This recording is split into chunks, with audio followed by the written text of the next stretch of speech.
श्रावण सोमवारी लाखो भाविकांच्या गर्दीच्या पार्श्वभूमीवर नाशिक त्र्यंबकेश्वर मार्गावर वाहतूक नियमन, खासगी वाहनांना खंबाळे येथेच थांबा. Divya Bharat BSM news Nashik. दिनांक 16 ऑगस्ट 2026. श्रावण महिन्यातील सोमवार आणि त्र्यंबकेश्वर येथील प्रसिद्ध श्री त्र्यंबकेश्वर ज्योतिर्लिंगाच्या दर्शनासाठी राज्याच्या विविध भागांतून लाखो भाविक नाशिक जिल्ह्यात दाखल होण्याची शक्यता आहे. भाविकांची मोठी गर्दी, नाशिक त्र्यंबकेश्वर रस्त्याचे सुरू असलेले काम आणि काही ठिकाणी सुरू असलेली एकेरी वाहतूक या पार्श्वभूमीवर वाहतूक कोंडी तसेच संभाव्य अपघात टाळण्यासाठी जिल्हा प्रशासनाने नाशिक त्र्यंबकेश्वर मार्गावर विशेष वाहतूक नियमन लागू केले आहे. निवासी उपजिल्हाधिकारी रोहितकुमार राजपूत यांनी प्रसिद्धी पत्रकाद्वारे ही माहिती दिली आहे. महामंडळाच्या नियमित बसेस, शालेय व महाविद्यालयीन वाहने, रुग्णवाहिका, अग्निशमन दलाची वाहने, पोलीस वाहने तसेच अत्यावश्यक आणि आपत्कालीन सेवेतील वाहनांना या नियमनातून सूट देण्यात आली आहे. तसेच ओळखपत्र सादर करणाऱ्या स्थानिक रहिवाशांची वाहने देखील नियमनातून वगळण्यात आली आहेत. त्यामुळे स्थानिक नागरिकांनी प्रवास करताना आवश्यक ओळखपत्र जवळ ठेवावे.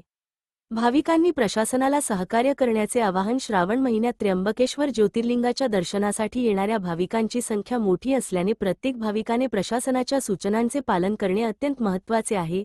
खासगी वाहन घेऊन येणाऱ्या भाविकांनी शहरात वाहन नेण्याचा आग्रह न धरता खंबाळे येथील बाह्य वाहनतळाचा वापर करावा. वाहतूक कोंडी टाळणे, आपत्कालीन वाहनांना मार्ग उपलब्ध करून देणे आणि भाविकांची सुरक्षित वाहतूक सुनिश्चित करणे हा या नियमनाचा मुख्य उद्देश आहे. त्यामुळे भाविकांनी संयम बाळगून वाहतूक पोलीस, प्रशासन आणि ST महामंडळाच्या कर्मचाऱ्यांना सहकार्य करावे. श्रावण सोमवारी लाखो भाविक त्र्यंबकेश्वरमध्ये दाखल होण्याची शक्यता असल्याने प्रशासनाने केलेल्या नियोजनाला नागरिक आणि भाविकांचे सहकार्य मिळाल्यास वाहतूक व्यवस्था सुरळीत ठेवण्यास मोठी मदत होणार आहे. दर्शन महत्त्वाचे, पण सुरक्षितता त्याहून महत्त्वाची या भावनेने भाविकांनी प्रवासाचे नियोजन करावे आणि प्रशासनाच्या सूचनांचे काटेकोर पालन करावे, असे आवाहन जिल्हा प्रशासनाने केले आहे. दिव्य भारत BSM न्यूज नाशिक प्रतिनिधी, जिल्हाधिकारी कार्यालय, नाशिक यांच्या वतीने 15 ऑगस्ट 2026 रोजी यासंदर्भातील वाहतूक नियमनाचे आदेश जारी करण्यात आले आहेत. श्रावणातील पहिल्या, दुसऱ्या आणि चौथ्या सोमवारी सुमारे 1 ते 1.50 लाख भाविक, तर तिसऱ्या सोमवारी तब्बल 4 ते 4.50 लाख भाविक त्र्यंबकेश्वरमध्ये येण्याची शक्यता प्रशासनाने व्यक्त केली आहे. एवढ्या मोठ्या प्रमाणातील भाविकांची गर्दी आणि त्यासोबत नियमित वाहतूक एकाच मार्गावर आल्यास नाशिक त्र्यंबकेश्वर मार्गावर मोठ्या प्रमाणात वाहतूक कोंडी निर्माण होण्याची शक्यता आहे. त्यामुळे प्रशासनाने आगाऊ नियोजन करून वाहतुकीसाठी पर्यायी व्यवस्था केली आहे.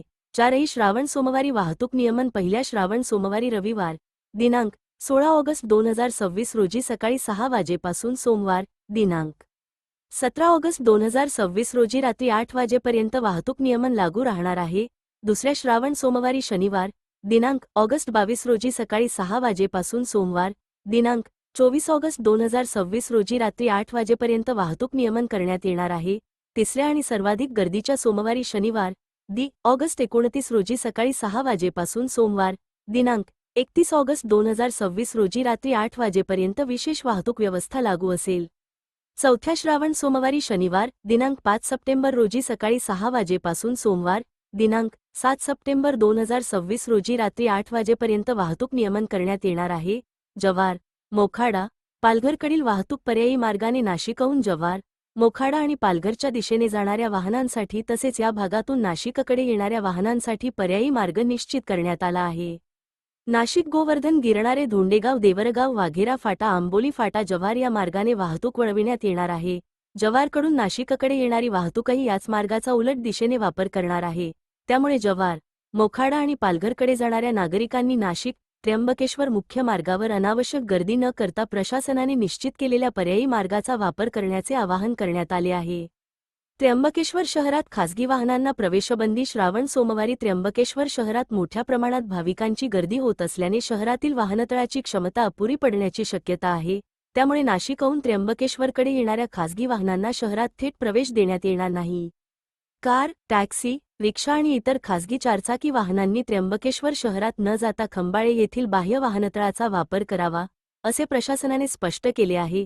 खंबाळे येथून भाविकांना त्र्यंबकेश्वर शहरात जाण्यासाठी आवश्यकतेनुसार ST महामंडळाच्या अतिरिक्त बसेस उपलब्ध करून देण्यात येणार आहेत. त्यामुळे भाविकांनी आपली खासगी वाहने बाह्य वाहनतळावर उभी करून पुढील प्रवासासाठी उपलब्ध करून देण्यात आलेल्या सार्वजनिक वाहतूक व्यवस्थेचा वापर करावा. अत्यावश्यक वाहने आणि स्थानिक नागरिकांना सूट. वाहतूक नियमनातून काही महत्त्वाच्या वाहनांना वगळण्यात आले आहे. ST